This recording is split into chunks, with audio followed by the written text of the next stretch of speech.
ಓಂ ಗಂಗಣಪತಯೇ ನಮಃ. ಶ್ರೀ ಗುರುಭ್ಯೋ ನಮಃ. ಹರಿ ಓಂ. ನಮಸ್ಕಾರ. ಓಂ ಸರ್ವೈಶ್ವರ್ಯ ಪ್ರದಾತ್ರೇ ನಮಃ.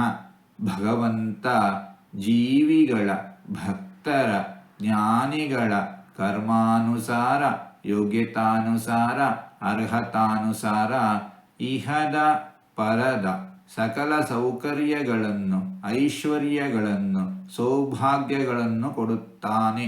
ಮುಕ್ತಿಯೋಗ್ಯರಿಗೆ, ಮುಮುಕ್ಷುಗಳಿಗೆ ದುಃಖರಹಿತವಾದ ಶಾಶ್ವತ ಸುಖವಾದ ಸಾಕ್ಷಾತ್ ಮೋಕ್ಷವನ್ನೇ ಕೊಡುವವನು ಭಗವಂತ. ಇಂತಹ ಭಗವಂತನನ್ನು ಸರ್ವೈಶ್ವರ್ಯ ಪ್ರದಾತ್ರೇ ನಮಃ ಎಂಬುದಾಗಿ ವಿದ್ವಾಂಸರು ವರ್ಣಿಸುತ್ತಾ ಇದ್ದಾರೆ. ಹೀಗೆ 4 ತೊದಲು ಮಾತುಗಳನ್ನು ಆಡಿದ್ದೇನೆ. ಇದರಲ್ಲಿ ಏನಾದರೂ ತಪ್ಪುಗಳು ಇದ್ದರೆ ಆ ತಪ್ಪುಗಳನ್ನು ಬಿಟ್ಟು ಒಳ್ಳೆಯದು ಅಂತ ಏನಾದರೂ ಇದ್ದರೆ ಆ ಒಳ್ಳೆಯದನ್ನು ಮಾತ್ರ ಸ್ವೀಕರಿಸಬೇಕು ಅಂತ ಹೇಳಿ ಪ್ರಾರ್ಥನೆ.